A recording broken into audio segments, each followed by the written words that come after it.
G'day listeners, welcome to Bar Karate, the sailing podcast. My name's Jordan Spencer. It's that time of the week. Get to hang out with cool sailors. Of course, have to share the mic with my two wonderful mates. There we go. I knew it was coming. My intro was going to be, but what about the two idiot mates? Yeah, well, first now off, we have had. Hang on, we haven't introduced. You don't even Still got to introduce yet. us. Yeah, wait. You've had too many I beers. like the idiot mate. Greetings, exalted one. There you go. In you come, BP. Yeah, idiot. Oh, I'm not the idiot. Go on. So No, look. The fact of the matter is, we are idiots, and that's how we come across. We are idiot mates. We love a good laugh, and whoever that wrote that email in said that he doesn't like the idiot mate intro.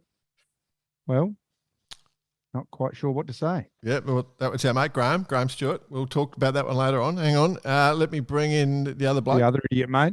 He had a voice that could make a wolverine purr. Mr. Nick Bias.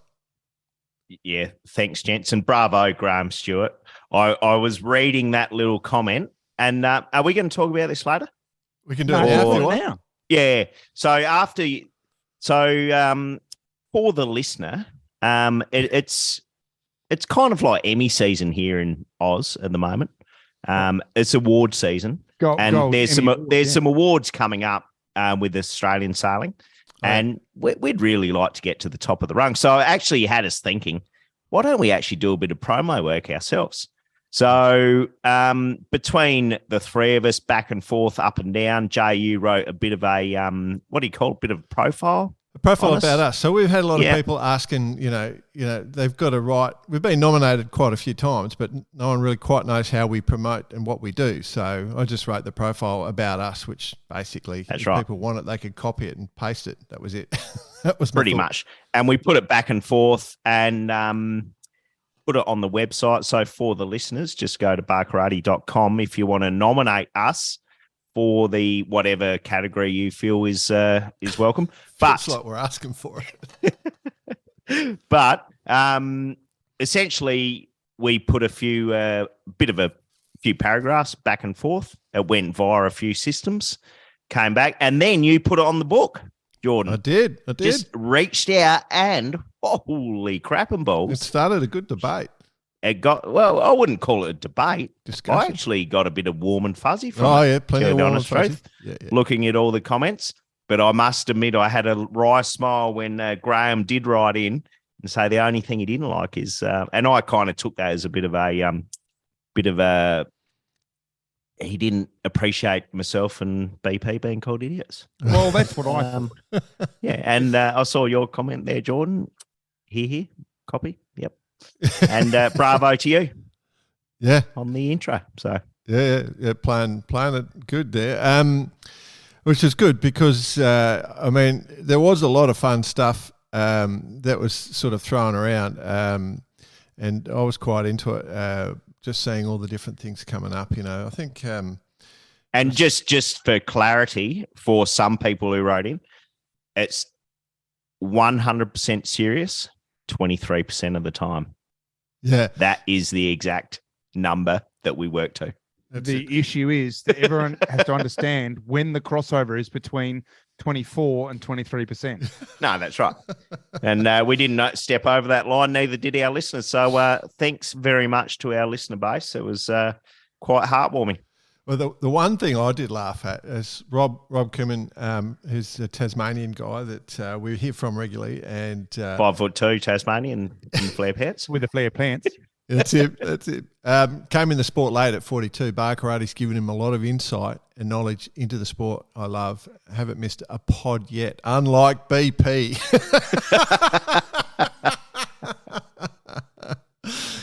I like that. Love your work, Rob. I love it. Yep.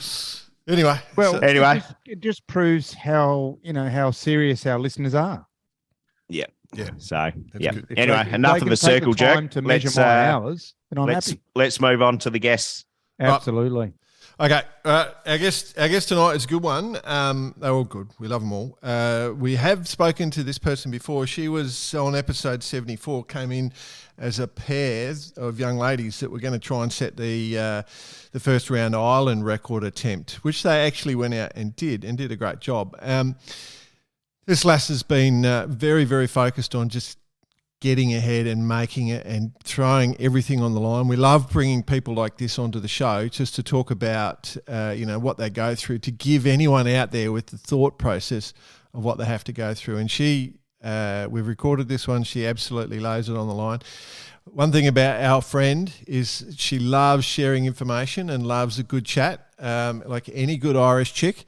And so we had plenty of discussion, and there's a lot of information in this show. So our guest has just launched, she's got a team in for the Transat Jacques Vabre, has just launched. Her project is called Ripple Racing.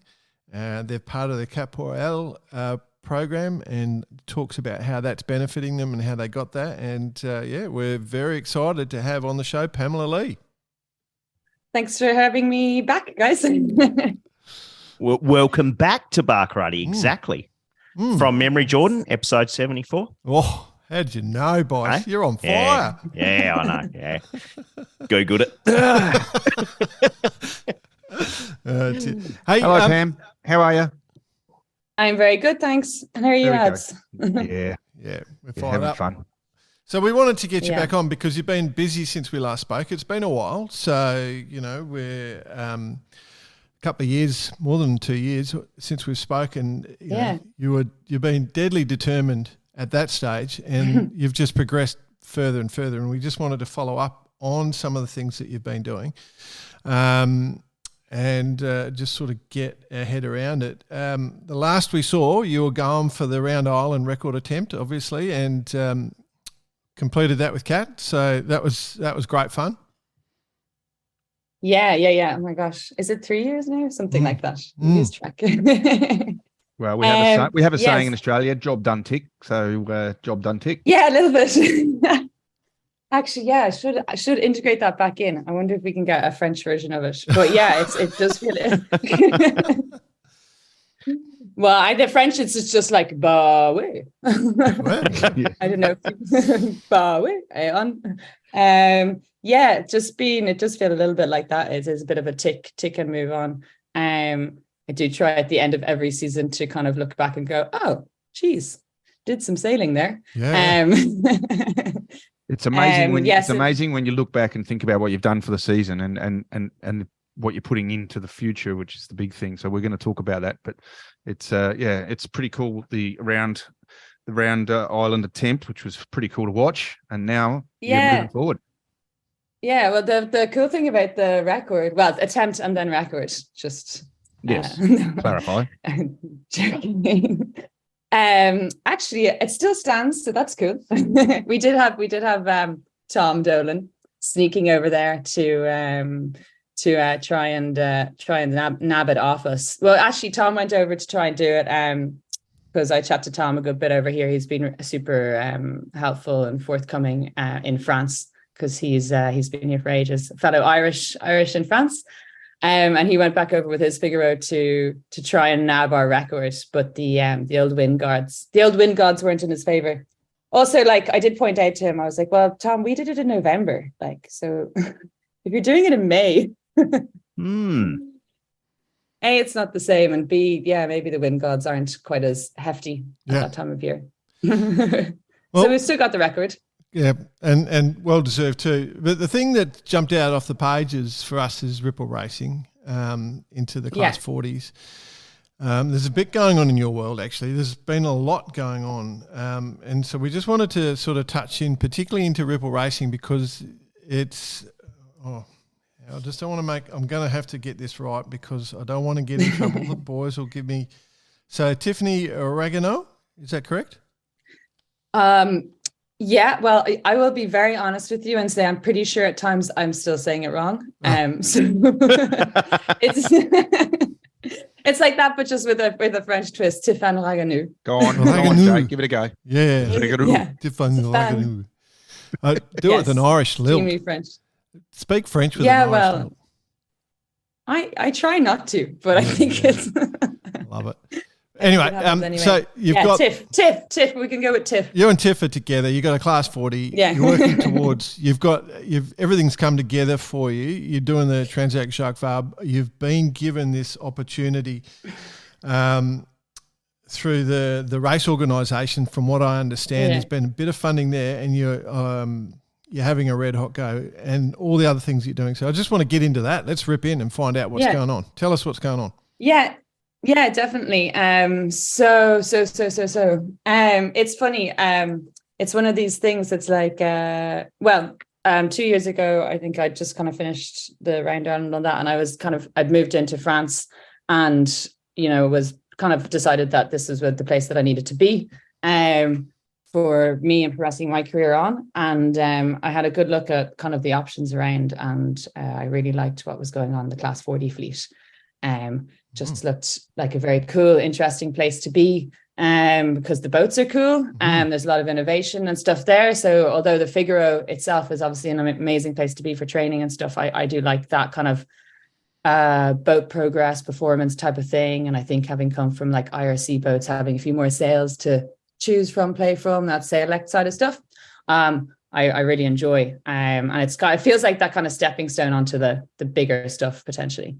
So I had kind of focused my eye in on the big dream of having, I guess, of skippering a Class 40 in the next TGV. So that was the Transat Jacques Vabre, which is a double-handed transatlantic race every 2 years. For those who are not sure, I've kind of got stuck into going TGV or Route de Rome, and I kind of forget that sometimes not everyone is 100% clued in. We're in the double-handed year of French sailing. It's basically the way to think of it. Mm-hmm. Exactly. So every 2 years we have the Transat Jacques Vabre, which is from Le Havre in Normandy over to, this year it's to Martinique. They used to they've been to Brazil and kind of places like that, but it's Martinique again this year. And it's kind of, the idea is like, it's the coffee run. Yeah. So we all love coffee, especially the French. So they've made a race about it. Yeah. The old coffee trade routes. You're not going out to pick up, a 4-pack of coffees for the office. Like it's a bit. No. Yeah. Okay. So, but it's cool that there's history, and there's there's history and there's storytelling and all of that behind the race and behind the sailing, which I think is what they're really good at doing here in France, is kind of making sailing, everything about it is more, it's a story, it's an adventure. Yeah, exactly. It's not just, it's a professional sport and it's an amazing thing, but it's also, it's a communications tool and a platform for storytelling. And I think that's what the French do a really good job of here. So they do it even with the races. Well, I think even Lorient's a step up on that. That's a whole story itself.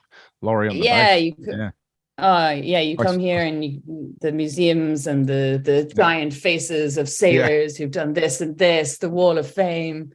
Yeah, I mean, if you're a kid walking down there, you can't help but be like, well, it's like the Hollywood of, it's like going to Hollywood. Good way of putting it. But for sailors, yeah. So the Transat Jacques Vabre, so there's Class 40s, there's Ocean 50s, there's Amacas, and there's Ultimes. So the Class 40 is the smallest big boat that you can kind of get into to do this. And then every 4 years is the Route de Rome, which is the solo race. So the idea generally is that you would start your project, you do the TGV double-handed once or twice, and then you'd be working towards the Route de Rome, which is the fourth every 4 years solo race, similar route, similar idea, Saint-Malo to the other side of the Atlantic, storytelling, blah blah blah. So I've really set my sights on that, but it's not exactly don't just grab a Class 40 and off you go. So I kind of working along the line to that, but I also kind of identified that I did need to work to make money to live, but also working in the industry as well is a really good opportunity to, if you don't have your own boat, your own project, you can sail with other people's boats and other people's projects, or at least work on them, get to know them, and even if you're not racing, you can be doing deliveries and this kind of stuff. So find out where they keep the keys. Find out where they keep the keys and just go for sale. Yeah, there is no keys. surprisingly easy to jump on and start a class 40 if you really wanted to. But anyway. No, I'm joking. Yeah, don't do that. So basically I've been working towards this objective kind of on a two-year stint now, because 2-year deadline. I started trying to get into class 40 as much as possible, which basically started with preparing, which is what the French call kind of being, I guess, short team. They have team technique depending on the size of the boats. Mm-hmm. So you like the Ocean 50s and that kind of stuff, you'd have a team technique because there's maybe 3 or 4 people. With the class 40s, you might have you'd have the skip. Normally the build-up of a team is the skipper. And then they'd have one preparator, which is kind of like boat captain, maybe 2. So I started getting into that role as kind of preparator boat captain for existing skippers or teams of the class 40 in a way to, work professionally in the industry here. And also, I mean, it's the work that you does kind of was directly feeding my own goals as well, because I was getting to learn class 40s, figure out how it worked in the circuit of the class 40s, learning the boats a bit more. So it was really cool. I started working on some pretty cool boats, 171, which was Andrea Fornaro, who's an Italian skipper. Mm-hmm. And that was a brand new boat. It was the first of the VPLP series. So we were taking that out. So we were in the yard in Van. So, you get to see inside all of that. Milizia was kind of still in there being built. So you kind of sneak behind the corner, see what's going on there. And then take that out, put it in the water. And basically you're going from like empty boat, get it race ready, and get Andrea to the Route de Rome, which was last year. So it's it's an interesting place to be, but it's a pretty great way to learn about the boat that you're hoping to sail yourself. So I was working on that, and at the same time started the sponsorship hunt, as we call it, which is basically as you're working as that word. A preparateur for an Italian skipper in a French yard. Yeah, I actually know. How'd that all go down? Andrea. I actually know Andrea from my mini days, and he was very focused back then. But no, the question is, you've put your hand up to get this sort of work, and did you find that it was relatively accepting of the class? Did you just for people thinking about trying to go down this path? How did you find it? Because there'd be a lot of people out there who go, how do I do this? This is the question. How do you start? It's a very good question. And I think it's the same as a lot of sailing, where we don't have a definitive pathway. You've kind of got to, hustle, I guess would be the word. As with many industries as well. For me, a lot of hustling. So it was good that I was already in France. I'd started coming out here for the Figaro, but and Marcus Hutchinson, who we've now referenced once. That'll be in the pre-show notes. Yeah. He'd say he's the first one to say, well, you've got to be here, you've got to get there, be there. And I kind of fully committed, and it was like, okay, I'm going to live in France. Like moving to France, right? It's this sort of. Yeah, I mean, there's nothing like, just being available is one of the things. But actually with Andrea, it's like, I don't know whether you call it luck or, being in the right place at the right time or whatever series of things. But I met Andrea, I got a very random text message in kind of, Italian English. And it was literally like, hello, I am Andrea Fornaro. I hear that you said you sailed Figaro. Do you want to do Italy race? I was like, The text message even had an Italian accent. That's how Italian it was. Bless him. I could just picture him doing it. Yeah, to the point, and extremely Italian, Andrea. So anyway, that's how we met. He was there was this the Nastro Rossa. I don't know if you guys heard of the Nastro Rossa, double-handed Figaro stuff that's going on in and around Italy. They kind of got a bunch of Figaros. There's a load of double-handed races, and basically you kind of like wouldn't say pay to play, but essentially the boat is there ready to go. You jump on. The idea is you jump on, get on the boat, and you're kind of suddenly doing one design offshore without having to do all the pre-Figaro stuff or get your own boat organized and stuff like that. So the concept's cool. Yeah. And this was one of the, maybe, I think it was one of the first offshore ones that they're doing. So it was an around Italy race. So from Venice to Genoa, non-stop. So you're going the whole way around the boot. And Andrea, and 9 days. Andrea was doing it. I think they'd called up, like he never sailed Figaro before, but obviously he's done mini, and he was doing class 40 at that time as well still. So I think they kind of called him up, and I think they're kind of like trying to pull in a few names, a few like recognized sailors, Italian guys to kind of, ramp up the, the profile of the race and that kind of stuff. So he needed, it has to be mixed, key element. So he needed a female co-skipper who had done some Figaro, and I think he was kind of fishing around from this, and by name, someone had dropped my name in the mix for him, so he'd randomly got my phone number, give me one. Anyway, so I was like, yeah, it could be good. And then I googled him, and I was like, oh, he's got a very nice new class 40. Yeah. This guy's got a class 40. So I hadn't heard of him before. I googled it, I tested it, and I was like, oh, this is nice. He's done loads of class 40 stuff. He is who he is. He's a great sailor. He's done the mini, he's done offshore stuff. He's like a very good sailor in his own right, for sure. He's doing cool class 40 stuff, and he had just launched or just built a brand new class 40, one of the big scow bows. So I was like, oh, that's cool. This is an interesting guy. Might be worth my while chancing my arm 9 days on a boat with him to go around Italy.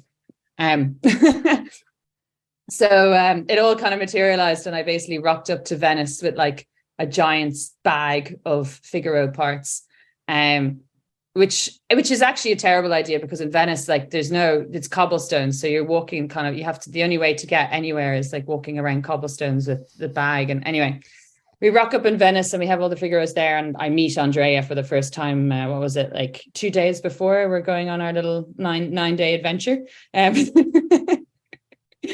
So it was a bit of a baptism of fire, but long story short, we obviously got on really well. We had a great race. We came second, which was nice. Our relationship established from there. And I think I was pretty clear from the get-go. My objectives that I was like, yep, I'm doing Figaro now. I've been doing Figaro the last bit, but I want to get into class 40. No. So we stayed in contact, and I went off to the finish of the what was it? Yeah, the finish of that Transat Jacques Vabre, because I had already managed to line up a delivery back on a class 40 as well, because I kind of was like, okay, I need to start getting class 40 miles, getting to know these boats, getting experience, because, how do I ask someone for me to work on them if I don't already know the boat and have miles? So I went over, I'd already lined this up kind of simultaneously. So again, it's coming back to that whole kind of like, okay, how can I get experience? How can I get miles? What can I do this? So I'd signed up to this delivery back. It wasn't going to be paid, but I was like, this definitely seems like it's where I can get some miles. Fortunately enough, it was actually Redman, which is Antoine Carpentier's class 40, which I was delivering back, which he actually won the TGV. So again, by good chance, suddenly I was delivering back the winning class 40. So the best in the fleet, arguably. So that's quite nice. I was like, great. So I went out to Martinique, and I brought this class 40 back, which the delivery in its own experience was, I think it was my 8th Transat, and it was the toughest one so far. It was kind of the situation where I was like, again, 4 Frenchmen who I met 2 days before, on a class 40 together for 12 days. And like, there's, class 40, there's not a cabin. There's no toilet. You kind of get to know each other. It's cozy. It starts off real hot and sweaty in the Caribbean, and then it gets real wet and damp and windy when you get 48 hours of over 40 knots with a really big sea. So it's real cozy and French. So that was that was definitely a break-in experience, and I don't know, French sailors are different. So I got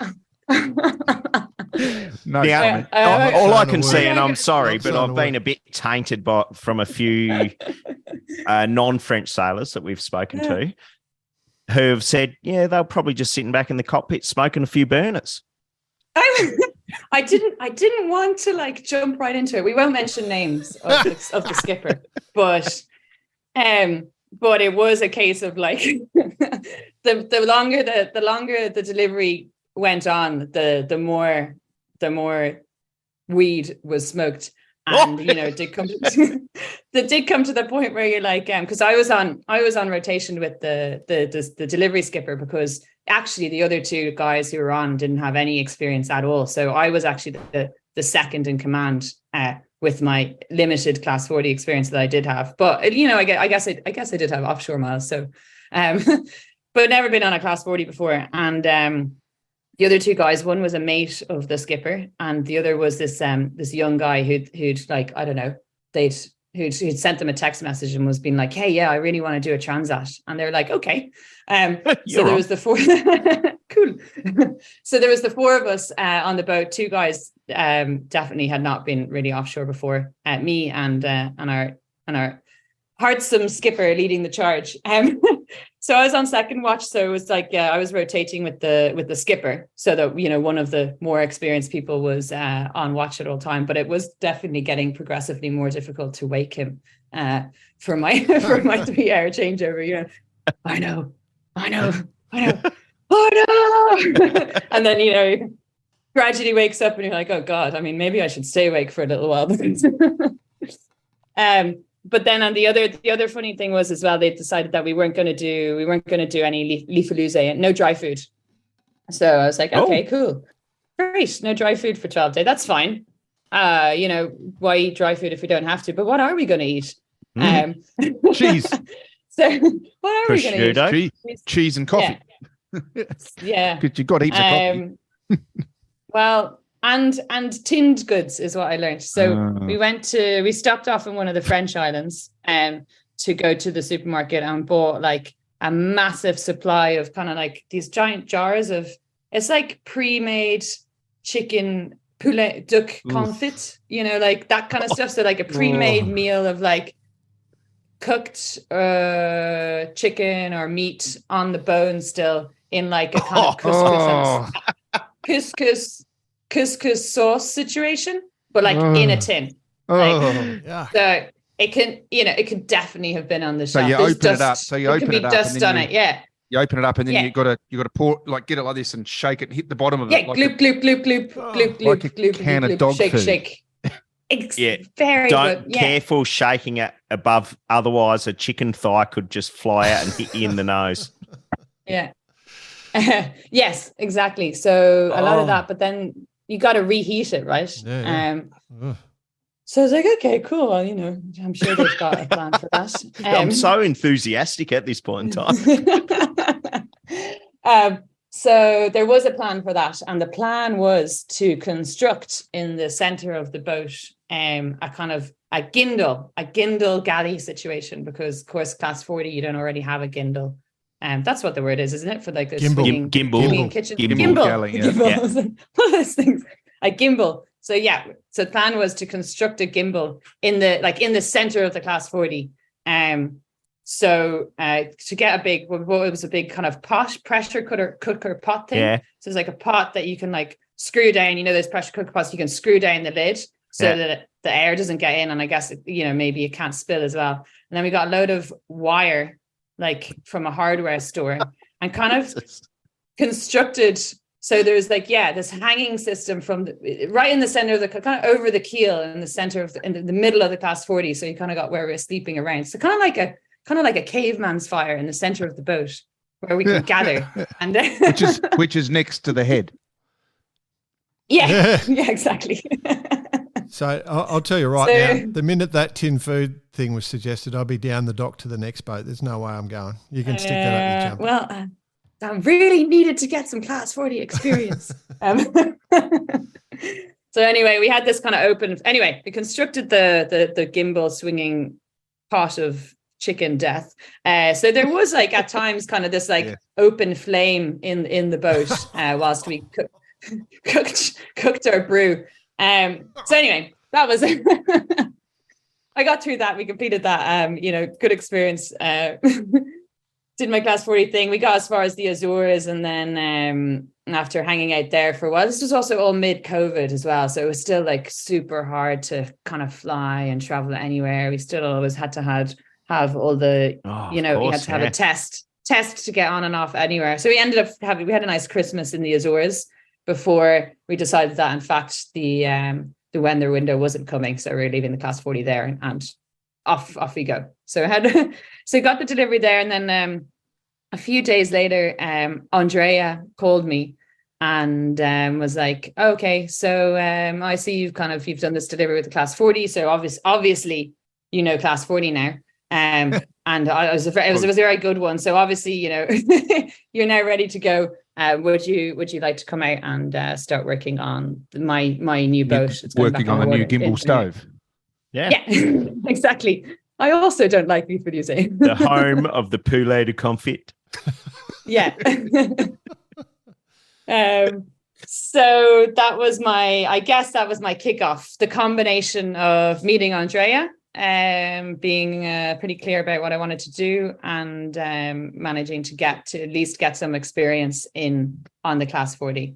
Having previously done a lot of preparatory work for the Figaro and stuff like that. So, it was like, I guess I had worked up the boat captain, that kind of practical work experience, but it was just adding that little flavor of class 40 onto the top. The flavor the flavor of poulet de confit, but basically it had done its job.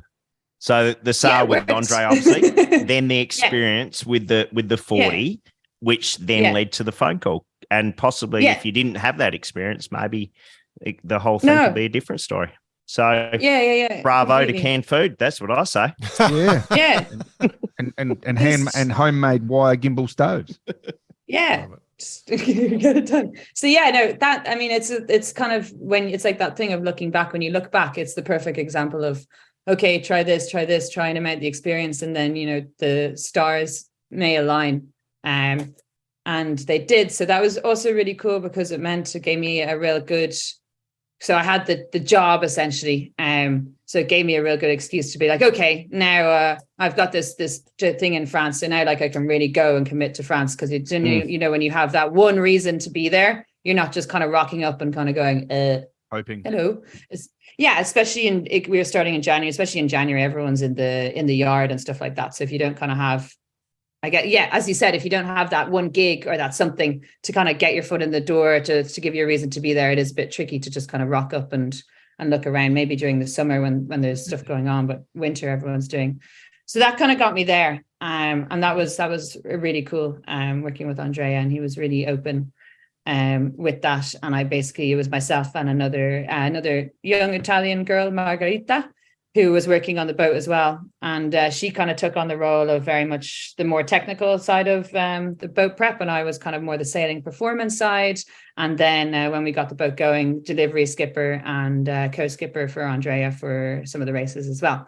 So it was awesome. And fair play to Andrea for kind of, I guess, giving us that chance. And he basically just left us this class 40 to play with. So it was super fun. And but that gave you some experience in the yard as well before the boat hit the water. Yeah. Yeah, it was perfect actually, because I got experience across the board. So, and that kind of comes back to if you do have ambitions of having your own project, unless you're there with the super big budget from the start, you do need to know.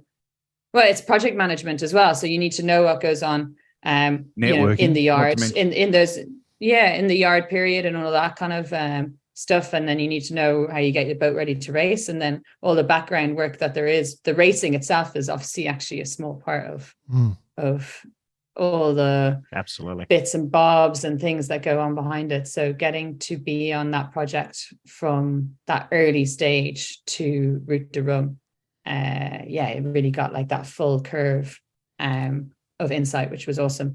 And then it also meant that I was around. And so then this comes down to kind of being around and being on the dock. And, so straight away it was great. I was at the starts for the Class 40 stuff. So I'm talking to the other preparators. I'm getting to meet the other skippers.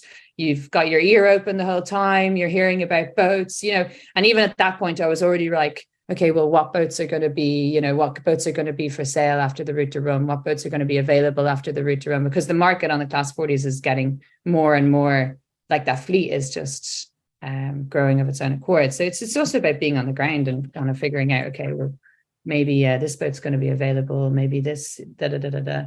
And and at the same time, the Class 40s are also at a lot of the races that, the Ocean 50s and the other boats are at as well.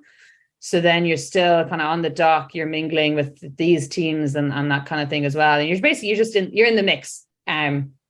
So it's a really good start with that. And that kind of led to me also getting some other stuff with the Ocean 50s and things as well, because I met teams there. So the season ended up being really good, even though I didn't have my own project. I did a lot of preparator and team technique stuff for both Class 40 and the Ocean 50. As well as a load of really good deliveries. And we did the Round Ireland race. So we went back and did another lap of the Green Isle. Yeah, which we won the Class 40 and got a third overall. So that was super cool because I rocked back into the same port, like my same hometown that we'd done the Round Ireland in. But I just came back with like a bigger, more obnoxious boat. And parked it in the same spot that we'd done the Round Ireland. And it was super nice because the marina there in the town that I'm from, where my family lives, Greystones, it's a new marina. So the guys there are really cool and really helpful because they are pumped to try and get more boats in to come to them before the Round Ireland, as opposed to just going to Dún Laoghaire, which is the normal stop. And the really cool thing about the marina there as well is like the harbour walls kind of go around. So anyone who's walking, any public people who are walking on the harbour walls can see all the boats in the marina. So it's not behind like any sort of closed yacht club door, like anyone can see the boats there. So if you come in and you've got this like weird Figaro with these foils, or this like Class 40 with flames painted on the bow, because we had like these flame, very Italian style as well, bow flames, there's these really mad looking boats. Well, particularly if you're like just in a random town in Ireland, like no one's seen this, but like any kids or anything walking past can see these boats and kind of go, oh wow, what's that? Do you know what I mean? So it's kind of like, for me, it feels a little bit like the French scene in Lorient, where anyone can just walk down and kind of go, that's cool, and then walk past and kind of talk to us and the skipper. So it was really cool to be back in Ireland with another weird boat, chatting to the kids in the sailing club there and like kind of all that kind of stuff. So really, really good year with all of that. And yeah, the experience that I needed, but still very much had this objective dream to be the skipper, or to have their own project, or basically get into that position. So I was still working on that time. I've gone a very long way about describing. We get. I just remembered at the start of this interview, we're only going to get 4 questions in because of you give a lot of detail, so we've got to make sure we get the right questions when we ask them. So yeah. So did that? I'm going to jump forward. Did that lead to this? What's it called? Cap Portel. This. Yes. Did Ripple Racing happen first, or did that selection happen first? Yeah, so jump forward, and thanks for reminding me, who went off on an absolute tangent. Jump forward and to this year, trying to get this project launched. And so I was working with, Ripple Racing came first. It's a project built from myself and my project manager, partner, now co-founder of the project, boat parent, whatever you want to call it, Maxime Grimard, who's a French guy here who works on the project and sponsorship management, a sailor himself, but he's on the shore side things, project management, sponsorship, that kind of stuff. Yep. We met on our way back from the Caribbean last year, became mates, and I basically asked him, I kind of identified that he was the guy who might be up for kind of trying to start a project, and asked him, would he be, this is my idea, I want to create a Class 40 project. That is the idea behind Ripple Racing. Is we have, the Class 40 project is the first objective, as with me as skipper this time. But the idea behind it is that we want to create something that's bigger than just a one boat, one race thing. So that's Ripple Racing. And the idea is we start with this Class 40 project, but the vision is long term. We want it to be a Class 40 for the TGV this year, and build up to do the Route de Rome. There's always the objective of the Vendée Globe down the line, but at the same time, kind of build an umbrella, I guess, project roof for other things to exist within. So whether that's other projects such as Figaro projects with a very female focus. I'm not going to say it's not the idea is not to be female, 100% female, which I say not 100% female, but to have equity at the very heart of what we do. So in that, with the project, having the sailing, but also really, really, really trying to have a big focus on opening up every part of the project to create opportunities for other, particularly female sailors, but other sailors to come in and, for example, get that experience that I did in the Class 40 before, come in and be part of the prep team, be part of the comms team, be on the ground with us here in France as we build up for the TGV, see what that's all about, be on the delivery team, and that kind of stuff. So it's a sailing project team, but what we're trying to do is kind of open it up and have it as a bigger stepping stone kind of thing. Accessible, more accessible stepping stone. Yeah, exactly. Opening up and trying to talk as much as possible about what we're doing and why we're doing it. So communicating loads as well. So for me, it's really important to try and communicate, to open up this French side of the scene, because it's amazing here and there's really great opportunities. And I think it's a really good place for female sailors to be, because the French are very good at that. And there's some incredible French role model female sailors. So it's a nice place to be in that. And also working in the shorthanded, the double-handed solo, working on these shorthanded teams. You can get some really incredible experience to be involved in kind of every level of a boat and a project, because the team is so small. Whereas I think what can happen in kind of the bigger boats and the more IRC Anglo stuff, bigger boats, bigger teams. So maybe you just get one role and you're kind of maybe pigeonholed into one role a little bit more. And then even if in that, you might not necessarily get the chance to, be sailing on the boat, be delivering the boat. So I think for female sailors, particularly who are trying to kind of build up a range of skills and a range of experience, it's a really interesting and good place to be. And I've already had a few of my kind of mates from the Magenta get in touch and come out and work with us.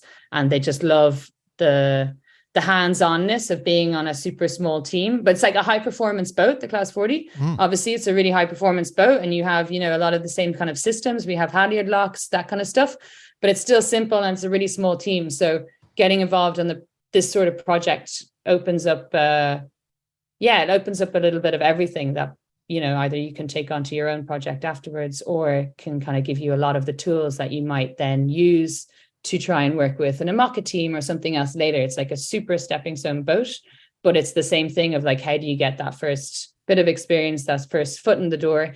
And we'd really like to use, our objective would be to use Ripple Racing as one of those platforms where, as many people as possible can kind of come and get their first step, get their first experience, check out the scene, figure out what it's all about, and then, use that as they wish, whether it's to build their own Class 40 project, whether it's to go on to work with bigger teams, other teams, all of that kind of stuff. So that's kind of the heart of the idea behind the project. And it kind of ties into, I guess, what I did with the Round Ireland thing as well. It's about sailing and it's about doing cool shit, doing shit that I want to do, but it's also about telling the story and using our position as sports people, our position in the sport, to also talk about what we're doing and create opportunity. It's that thing where you turn around, so many people have given me a hand up. So it's about kind of turning around and going, right, where can I give a hand, back behind me to pull people up behind me as well, and kind of creating that whole thing that the Magenta Project, the Magenta Project kind of talks about that, you know what I mean? It's about creating that network. Yeah, exactly. And that's kind of how the sailing industry really works. So, well, you'd like to see more of it. You'd like to see more of it. Yeah, but it's about putting it into a bit, I guess, a bit more of a format, or putting your hand up and kind of saying, well, this is what I want to do with my project. So please don't hesitate to get in touch with me, and we'll try to, do that. And I'm talking with Meg from the Magenta Project, and we're going to try and make it a bit more structured also for the TGV and that kind of stuff. So that's the whole idea behind the project. With this Class 40 TGV as our first delve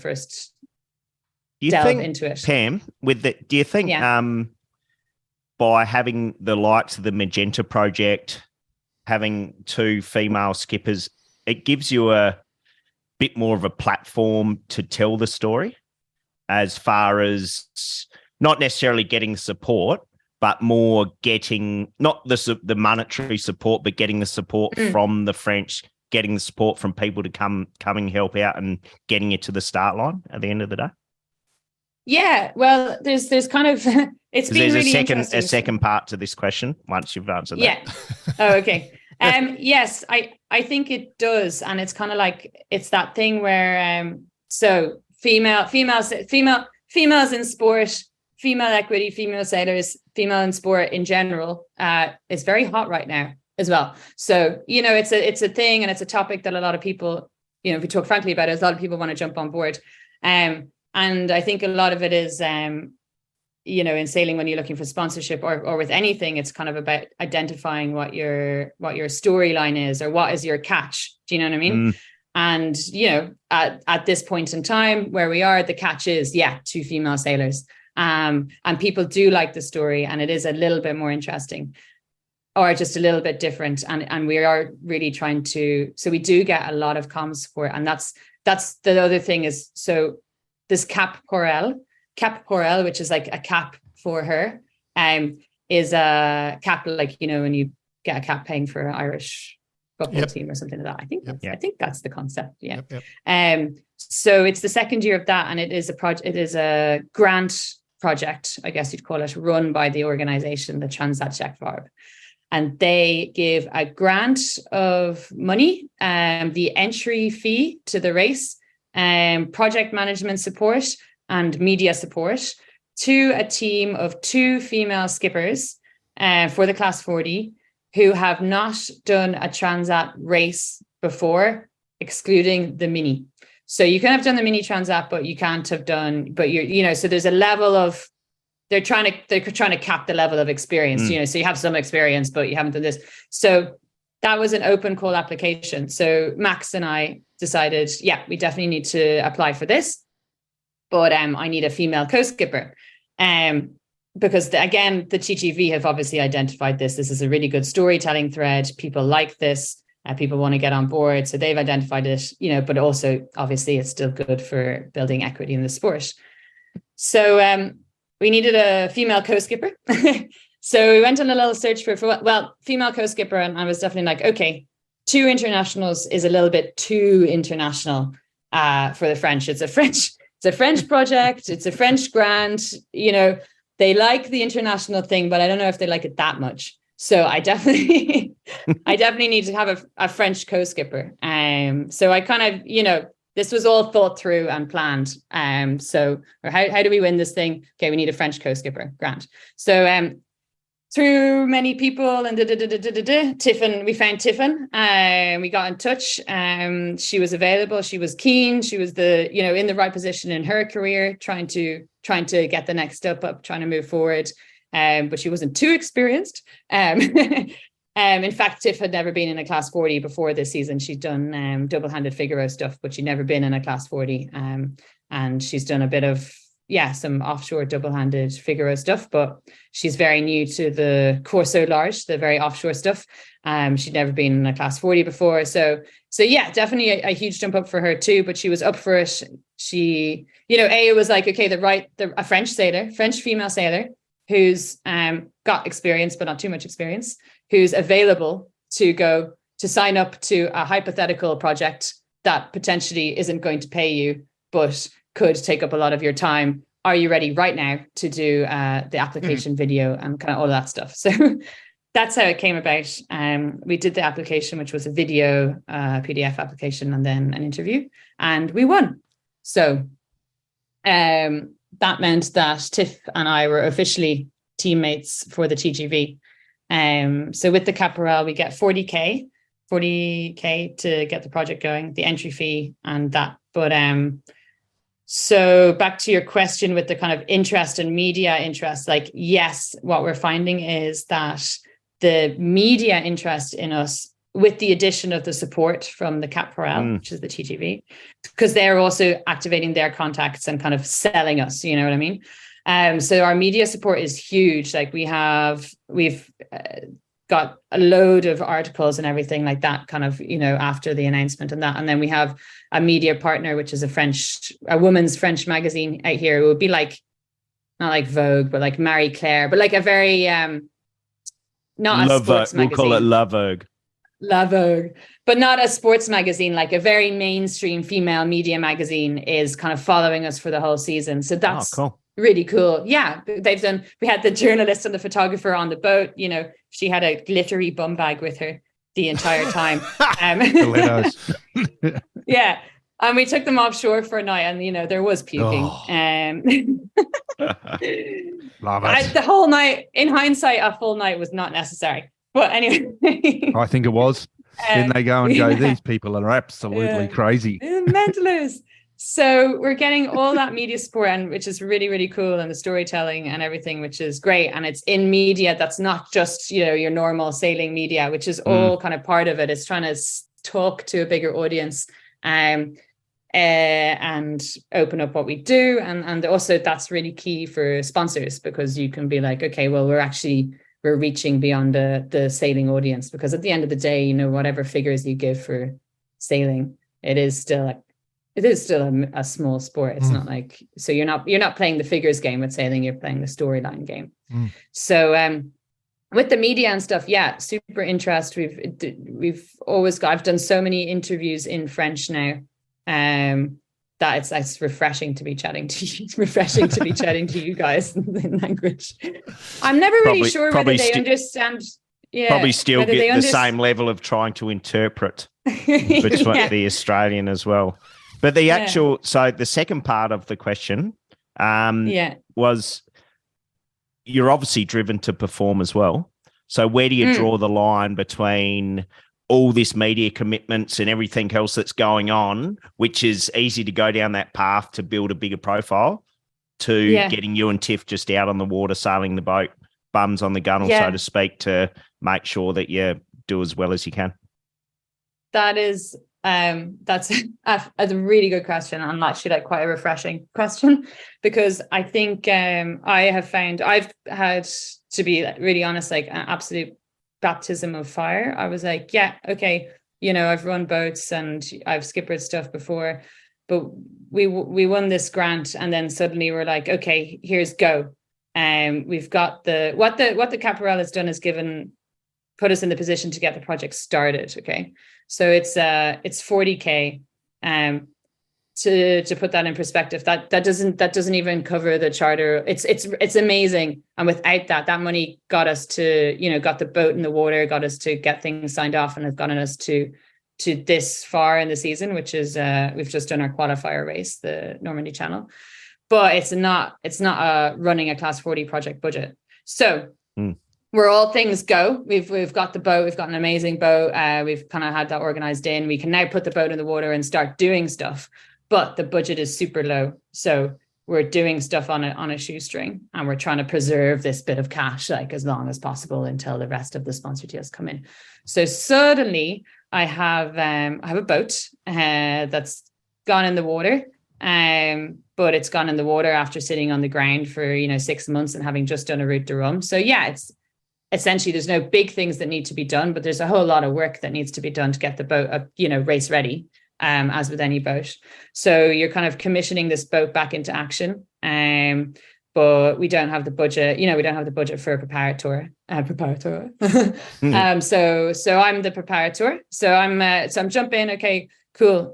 Boat captain, preparator, at the same time. So getting this boat kind of ready to go, which is a full-time job in itself. At the same time, I am, supposed to be the skipper. So trying to get your head into that racing game, on that side of things, you want to learn the boat from a performance side. So, how does the boat work?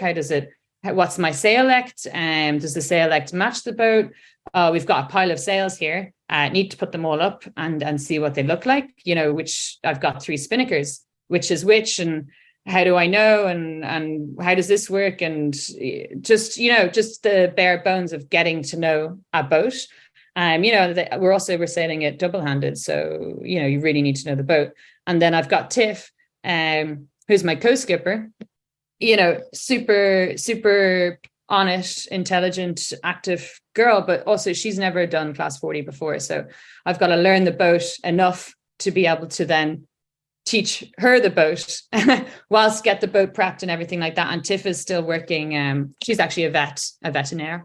So she's still working as a vet as well. So, she's available when she has time off, but, we're not running a full professional program where the two of you are available all the time to just work on that. So we're getting that together.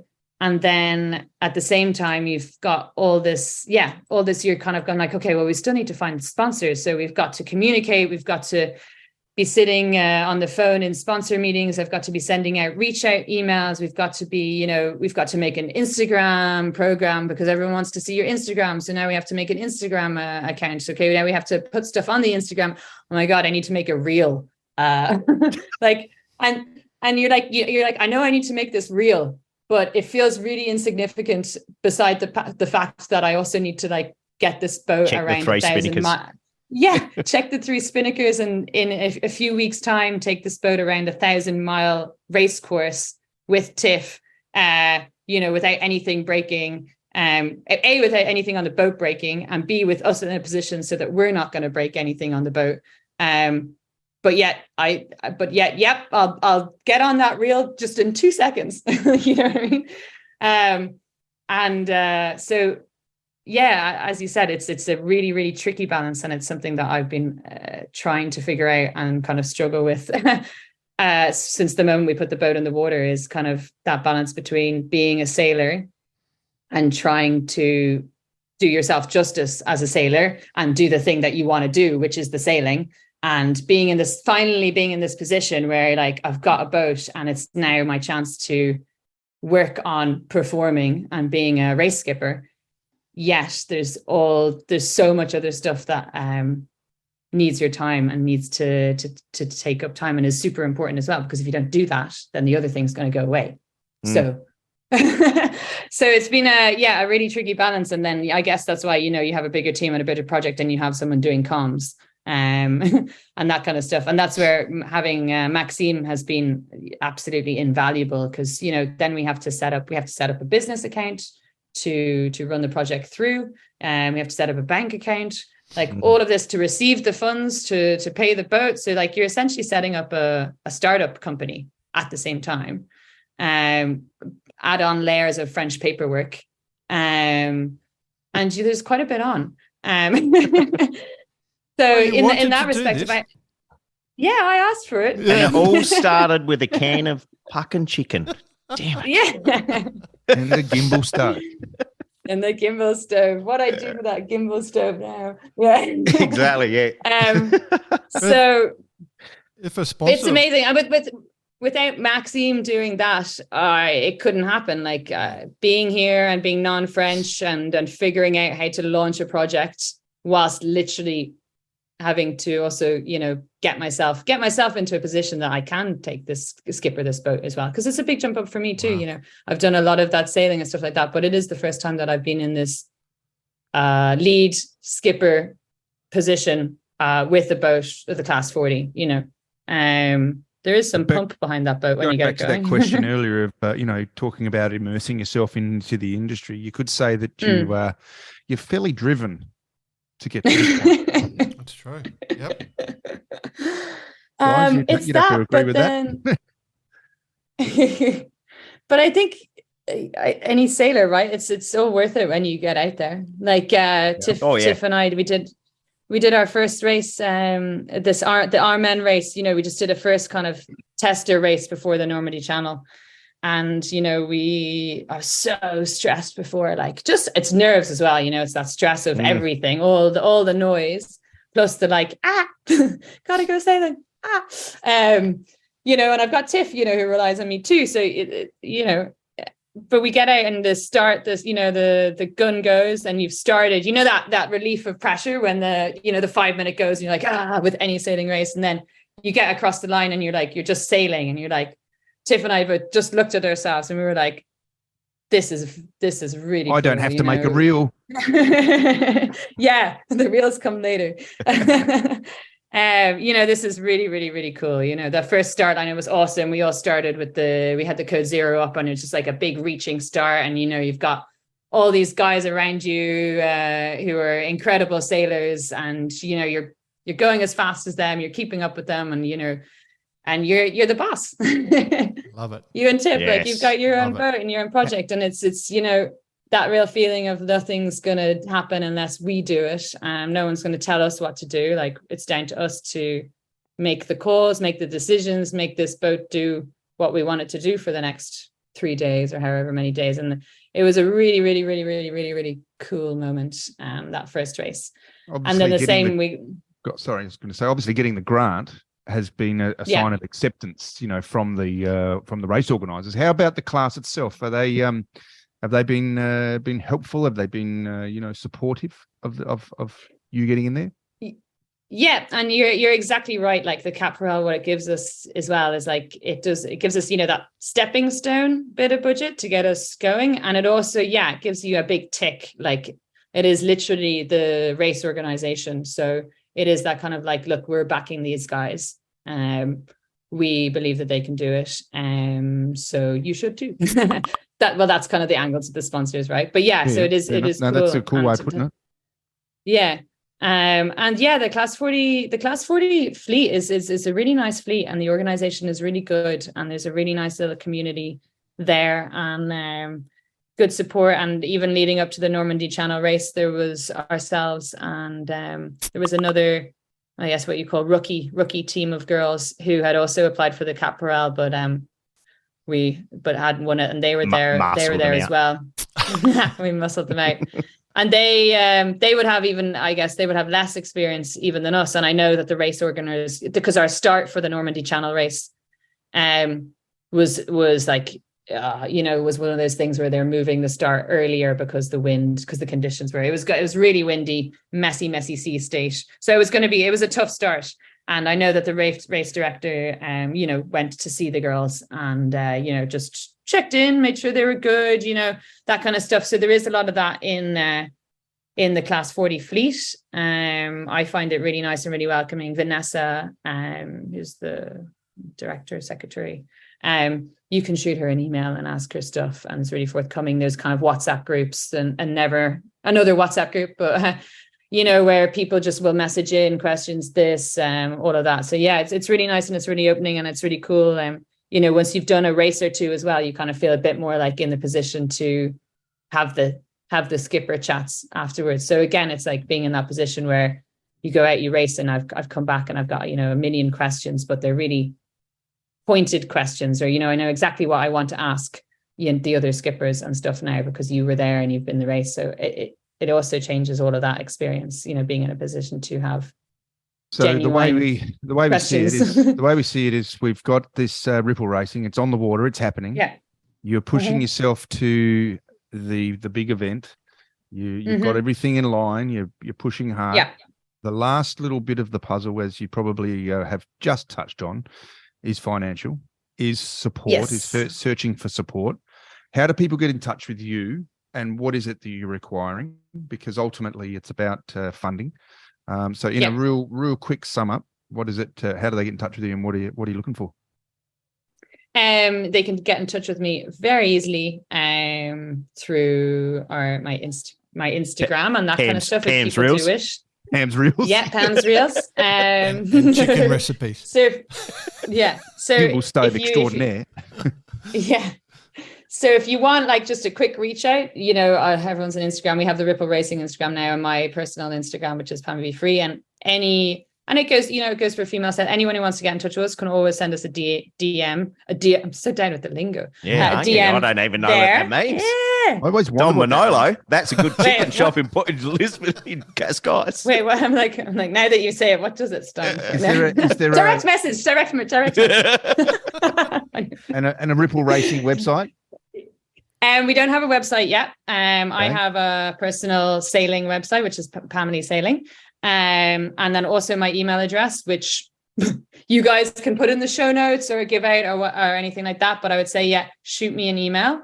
And with that, we have, the thing with the sailing and stuff is here, like we need funding, right? But it's like, we're not asking for charity. Like we have a communications, our team, our Ripple Racing is a communications product. That's how I see it. It's like, we are a communications tool. We have this project, we have this boat, we're doing this race. And Tiff and I, you have a French and an Irish, so an English speaking, it's an international project, international language.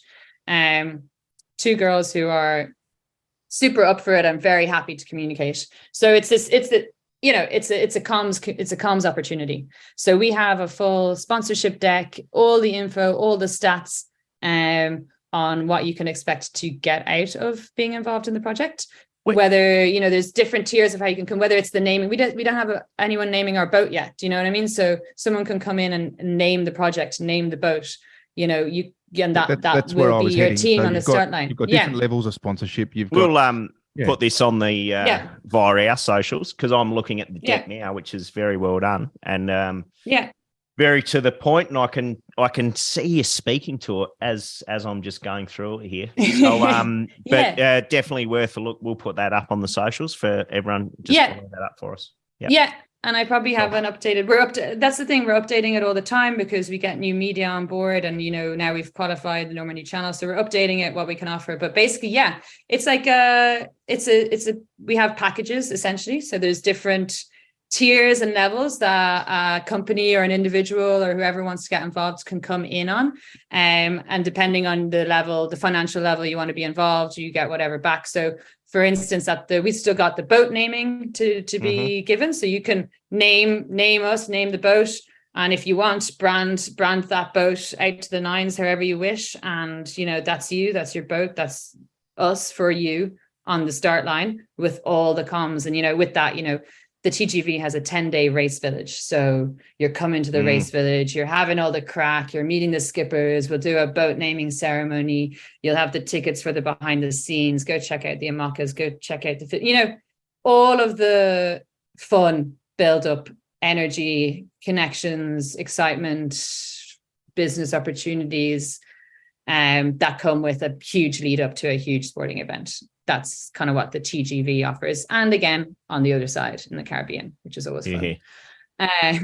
But on top of that, they call it RP here in France, which is a relation publique. So public relations, on top of that, there's a huge amount of opportunities, and all the sponsors teams do it here, where you just, we take you sailing, you come on the boat, you meet the boat, we take you out for sailing experiences on the Class 40. If it's a business, you can bring out your clients or you bring out your staff as a, team bonding day. Basically, there's a million and one activation ways. And it's, it's something that you can really get involved in any way that you wish, from coming in and naming the boat and the project and just going, this is ours. To sharing smaller sections of sponsorship with other people, and in that we create like a little package. Okay, so you're going to have 4 days sailing, 20 passes for the VIP here, or this and that. So we basically build a little package tailored on how and why somebody wants to get involved, and then add on all the comms and the media and all of that kind of stuff, of course, and follow us in the race. Well, I think you've got a massive couple of months in front of you. I think that there will be someone coming your way. I mean, that's just how sailing is. You just got to keep the pressure on. And we wish you all of the best as you follow this path, because it's a path that I think excites a lot of people, and especially the female side of it. So let's keep an eye on what goes on, boys, eh? I will definitely be doing that, Pam. We love the passion. And, we look forward to seeing how you go. And for anyone out there who is in front, there is no better place to witness a race village than the start of one of the big races in France, of which this is. So definitely get there and just probably put your hand in your pocket, Ashley, just quietly. And you get the special treatment. Well, it is. And I keep rambling on about Lorient, and I think it is the mecca of this type of sailing. I think if you are in a position to sponsor a super high profile team with some massive drive behind it, this is a good opportunity. So there you go. That's our little kick for you, Pam. Thanks for the shout out. Great to see you, and good luck to you. Yeah, thanks a million.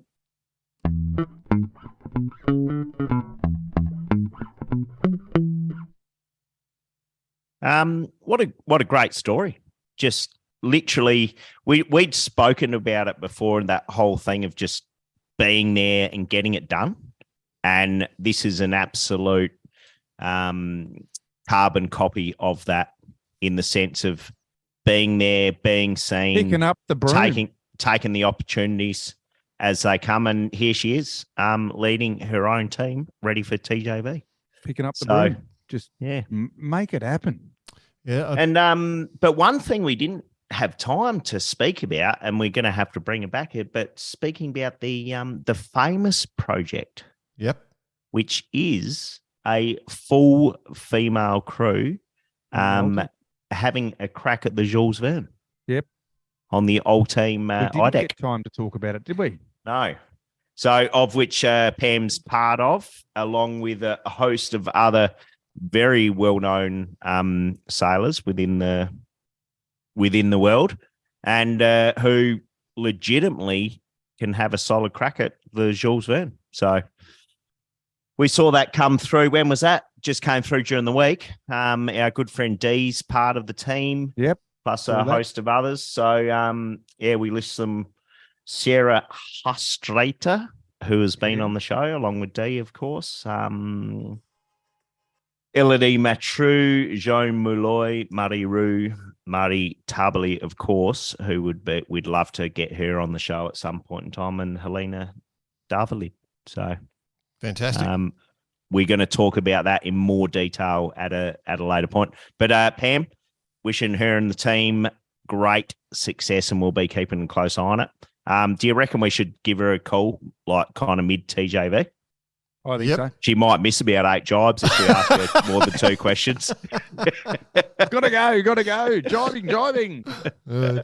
Hey, listen, don't need a jibe now. Just relax, okay?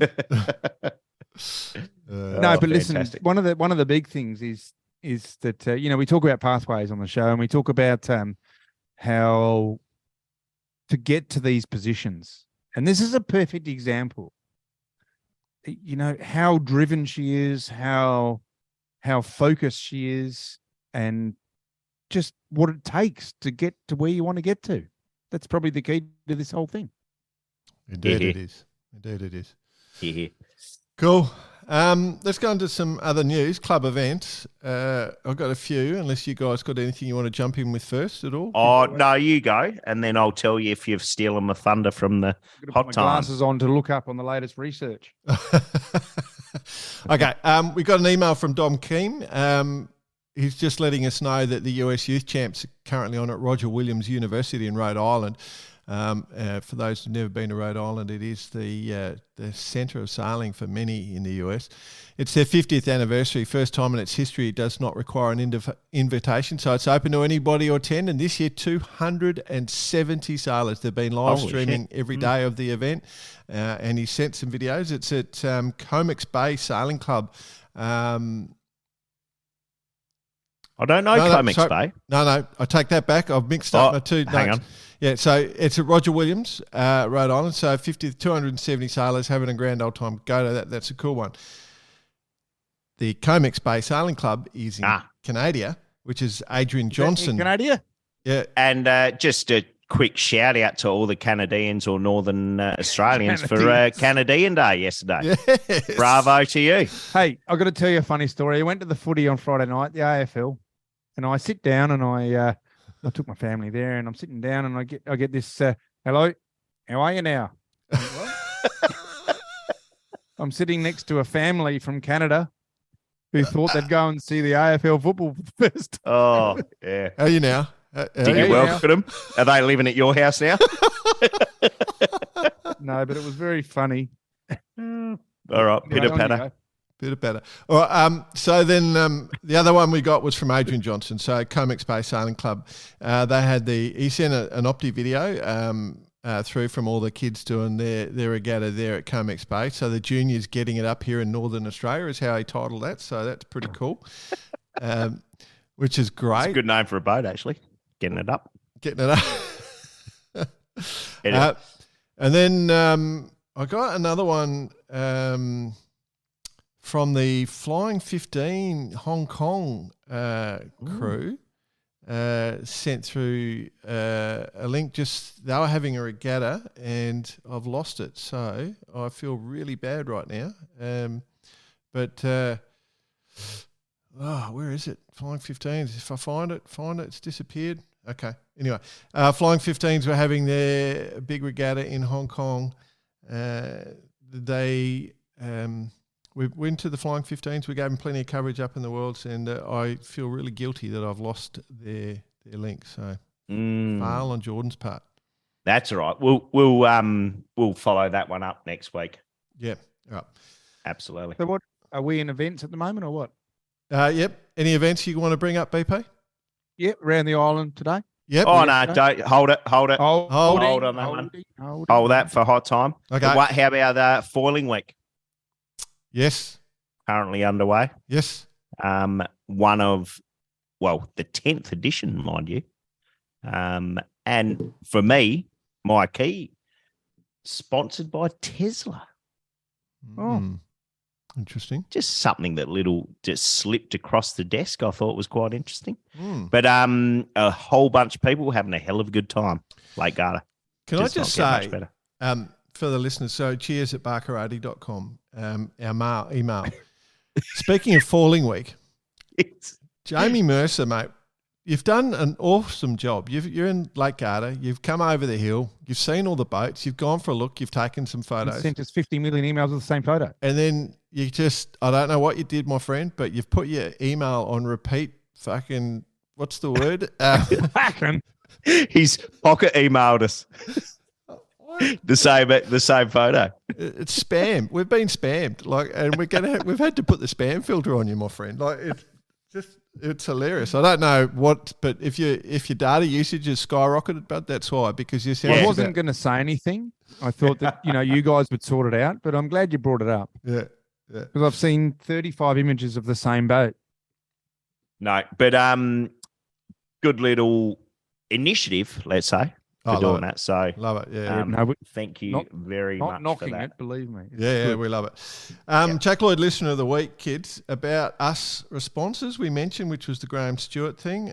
Covered off on that. Got a big email from Russell Morris about the IQ falling stuff. I think we have to sort of look at that as a separate one. So, Russ, if you're listening, which I know you are, father of the Australian rep at for the Olympic sort of test event in the IQ fall. We'll come back to that one because you sent a very detailed and very thorough email, which we can probably have a bit of a chat around at some stage, but not now.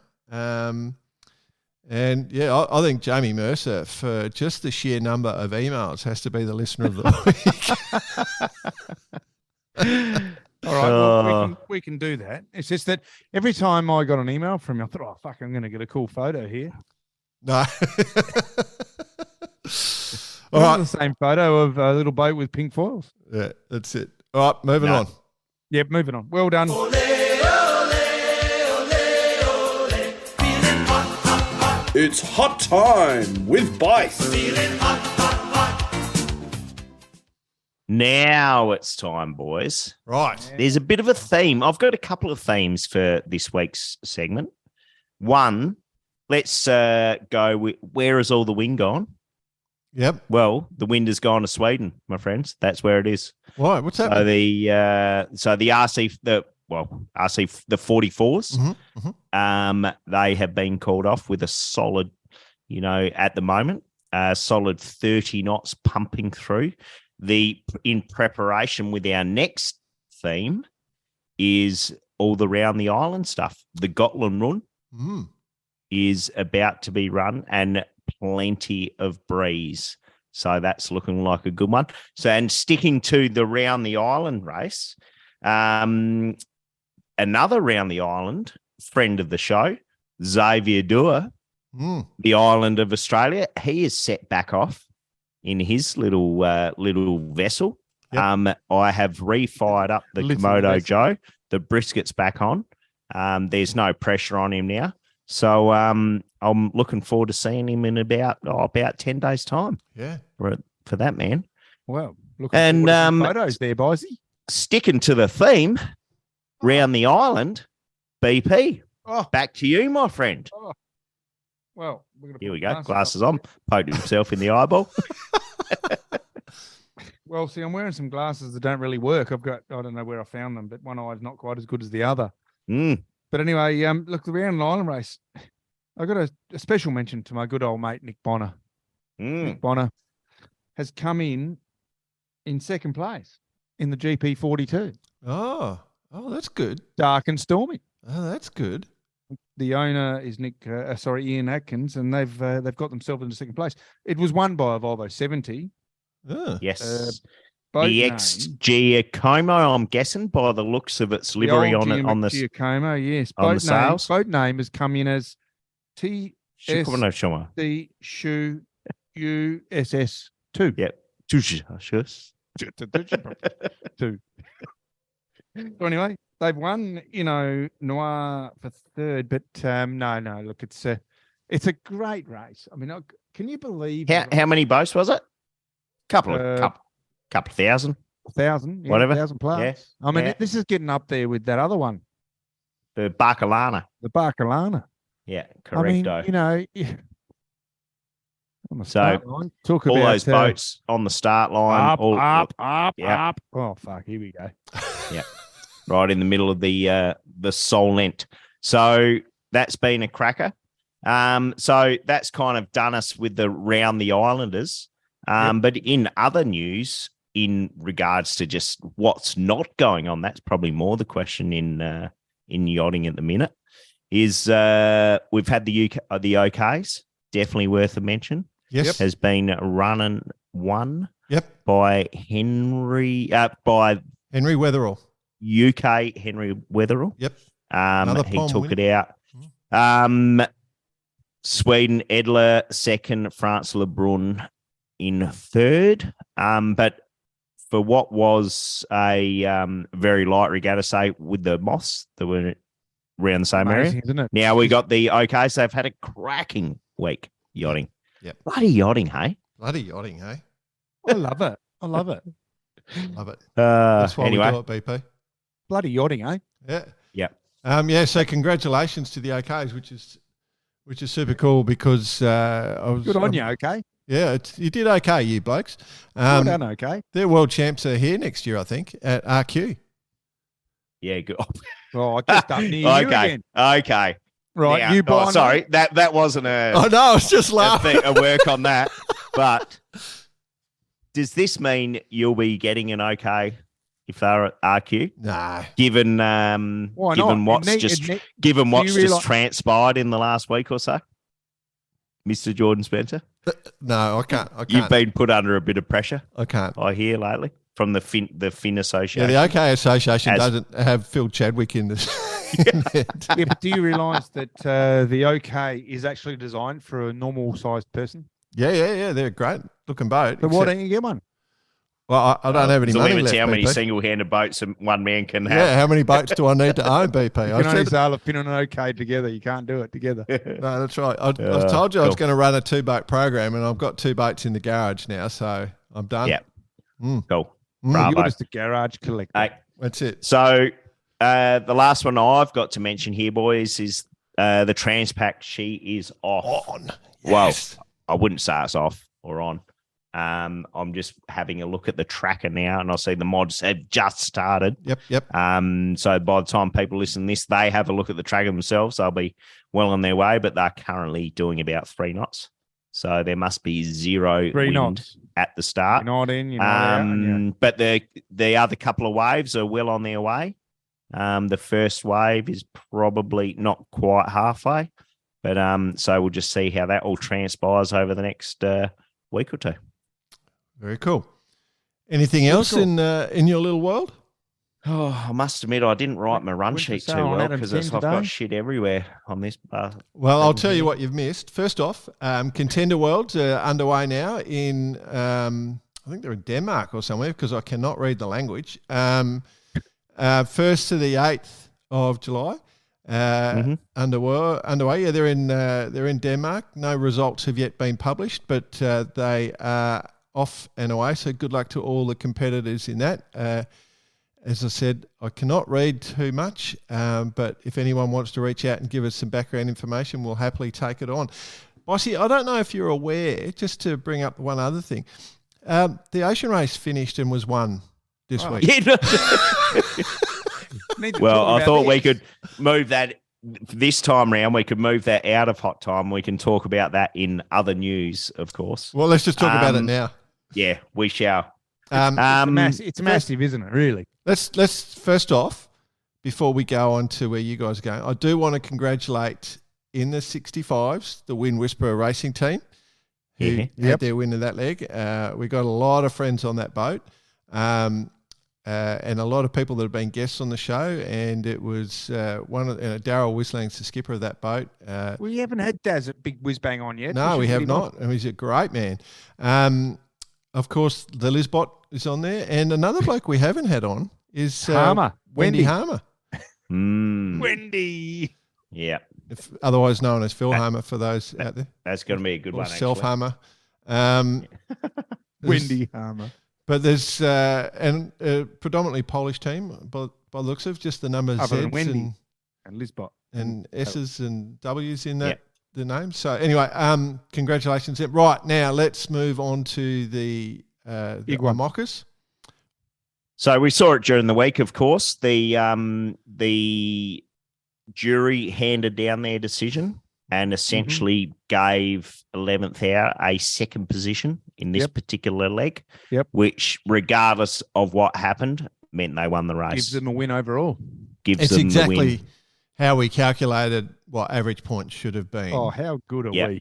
Yeah. But as for, I didn't see much commentary, and we mentioned it last week, but the ability of the other teams to comment or be part of the hearing. Yeah, that went quite real quick, didn't it? Yeah. Yeah. Do you think there would have been? Do you think there would have been grounds for that, or? Well, it didn't matter in the end because the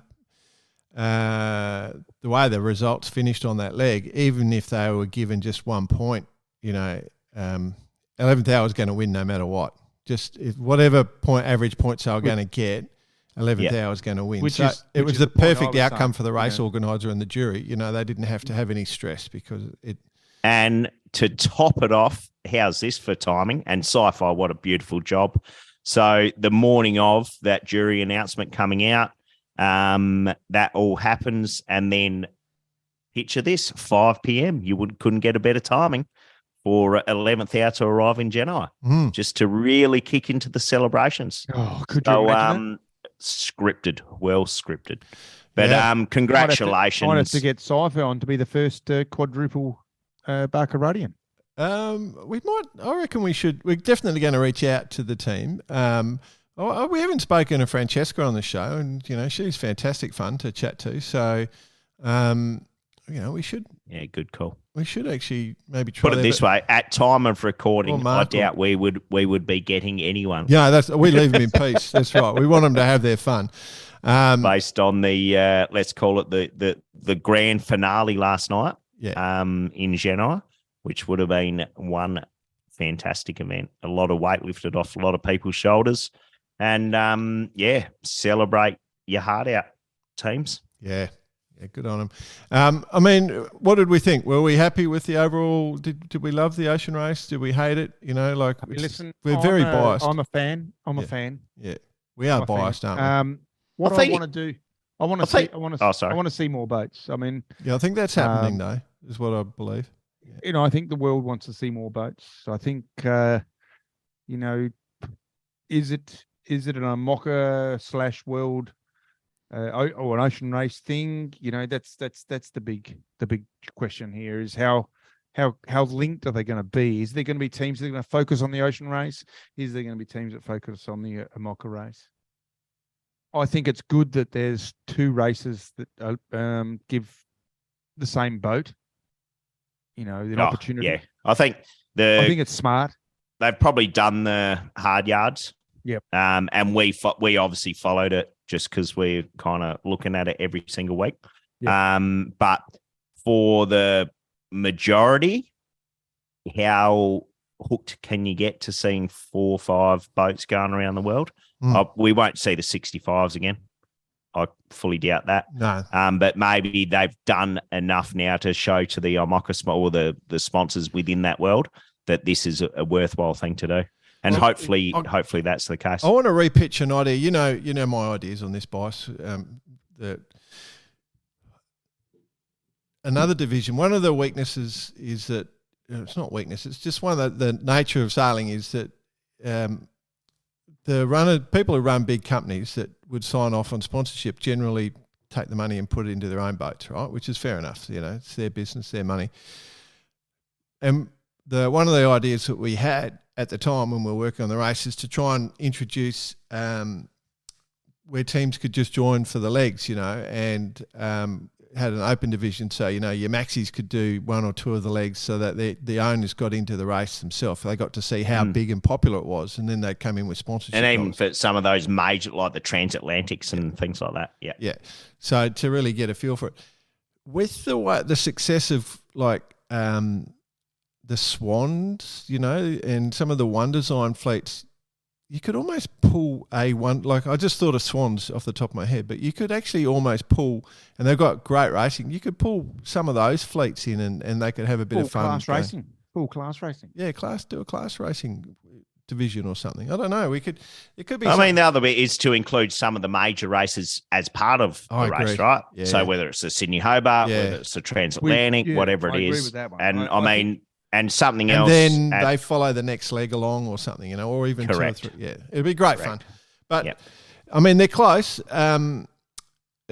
got the event in. They got a good event. 11th hour, the team that put the most effort and was most funded. I mean, we saw Susan Schmidt in the photos. She looked fantastic. Like she was having Wendy. Wendy. Oh, I say Susan. I do not know why. Oh, is that Wendy's daughter? Yeah. Wendy, sorry, apologies, Wendy. I've done that twice now.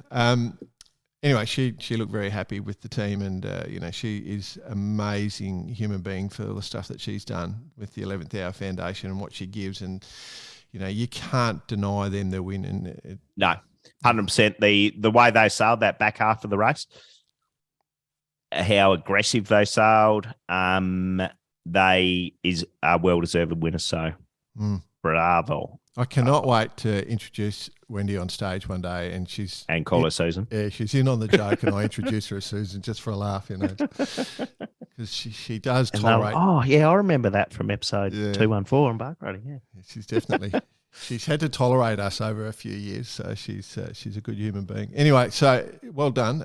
But yeah, what are we going to watch now? I guess what's our focus going to be? Fastnet is next. It's going to be the Fastnet, this one. Yeah. 50th edition.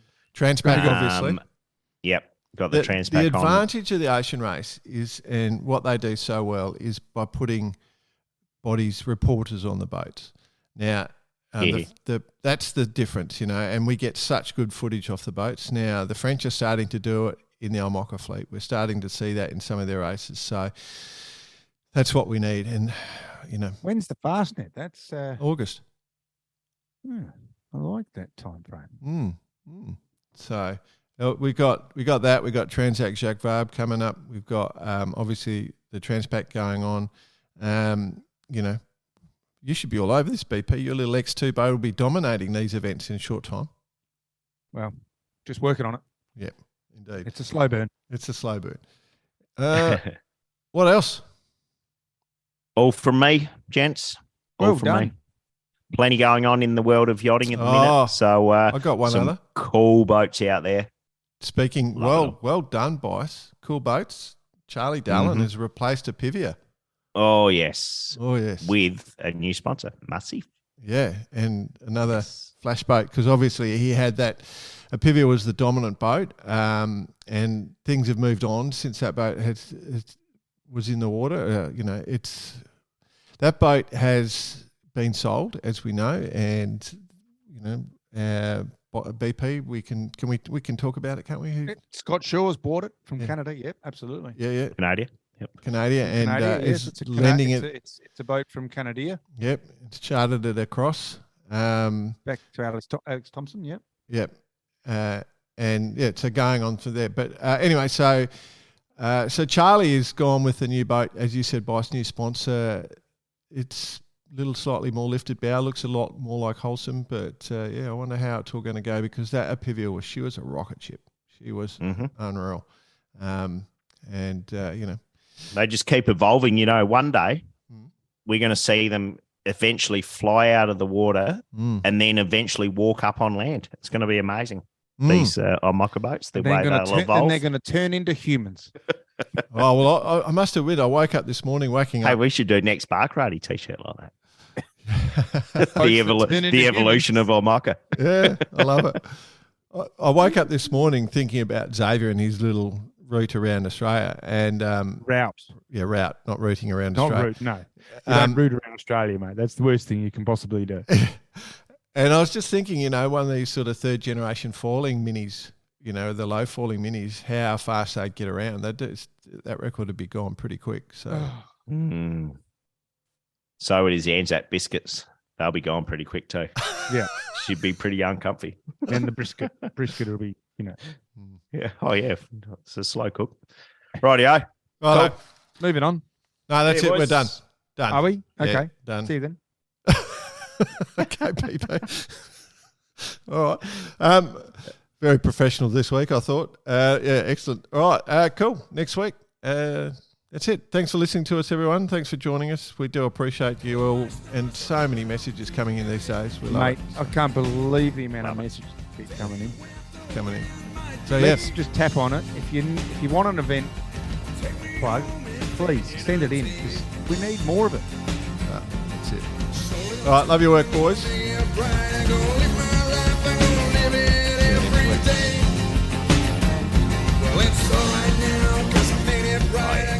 Love it.